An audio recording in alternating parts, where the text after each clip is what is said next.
All right, I want to clarify something because I see that a lot of y'all don't understand the government and understand how the Constitution works. Even though many of y'all may work for the government, you have no idea of how the Constitution works or even understand anything about law. I have been studying and practicing law since 1985, right? I'm going to read to you how the Constitution works when it comes to war. Under the U.S. Constitution, Article 1, Section 8, Congress holds the sole power to formally declare war, requiring a majority vote in both the House and the Senate. While Congress authorized war, the President, as Commander in Chief, Article 2, directs military operations and has frequently initiated conflict without formal declaration.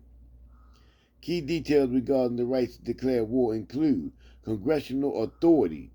The Founding Fathers granted this power to Congress to prevent a single person from initiating war. Congress has only officially declared war 11 times in U.S. history, with the last time being June 1942. Authorization for the use of military force, AUMF. Instead of formal declarations, Congress often passes AUMFs, which grant the President authority to deploy military forces, such as after 9/11 attacks. Presidential powers as Commander in Chief.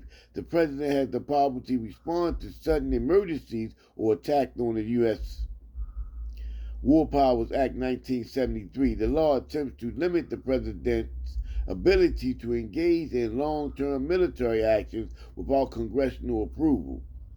International law. In modern times, the UN Security Council oversees the legal authorization of force against member states. Now, who declares war? Who has the sole power to declare war? Congress or the President?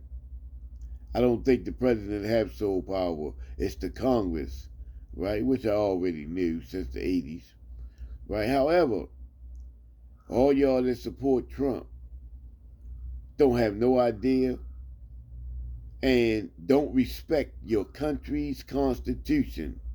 You don't respect the law. So what's the need of even sitting around having Republicans in office when they don't even respect the law? They don't even follow the Constitution, but yet they saying that they love their country. How do you love your country and you do not want to follow the law of your country? This is so hypocritically evil. And then you got these so-called wannabe black people that got shirts on with supporting Trump on their shirts like idiots when he don't even like black people. Come on now. Are y'all that idiotic? You know, I remember one of the quotes where he said that he would rather, I think, Jews to finance his money because he don't even respect black people. He don't respect them at all, right? At the same time, y'all want to support this dude, this maniac, which is truly sad. And then on top of that, he then employed ICE and what is it, National Guards and troops in LA and other cities, right? In violation of the civil rights. ICE then murdered Renee Good, Alex Preddy, and shot Martinez 5 times, right? All illegal acts. But yet y'all claim y'all standing up for your country. How is you standing up for your country when you ain't even standing up for civil rights? They kidnapping, they going to other countries and kidnapping people and bringing them to this country.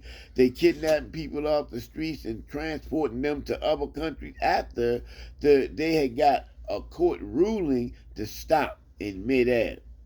They ignored the ruling. They get subpoenaed to Congress, and what do? They ignore the ruling, right? These people are a cult. They are a bunch of hypocrites. Then they are in cahoots with the billionaires. Y'all sit around and sign a billionaire tax cut, a trillionaire tax cut to support the billionaires. Are you sick? What is wrong with you? This is going to affect your children also, right? Because you're hurting the lower class. You're hurting the people that are not billionaires, right?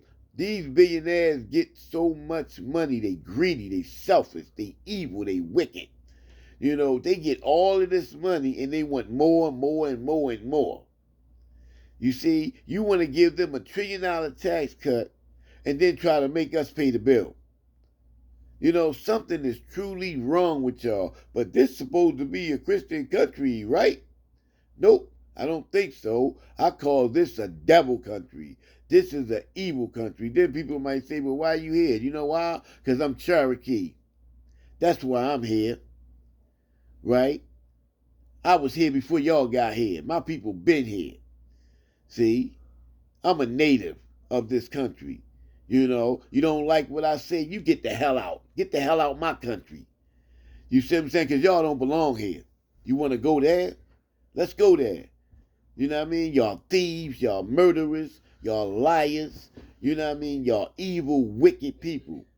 You see? And God talks about y'all in the Bible, the Canaanites that y'all try to hide and take out and change it for trader and merchant. Right? But I can see through your lies. God talks about y'all. He talks about y'all in Hosea 12:7. Right? A cunning Canaanite. Deceitful scales are in his hands. He loves to oppress. That's why y'all changed it to merchant and trader. Because we know y'all con. We know y'all deceive. And we know y'all oppressors. Right? This is y'all nature. This is based on behavior science. This is y'all nature. Y'all go over in other countries and y'all daggone try to oppress people. Then you got a nerve to try to stop somebody from having nuclear power when y'all got nuclear power trying to run the damn world. You know, y'all want people to bow down to y'all. But I'm glad that they not bowing down to y'all. I'm glad.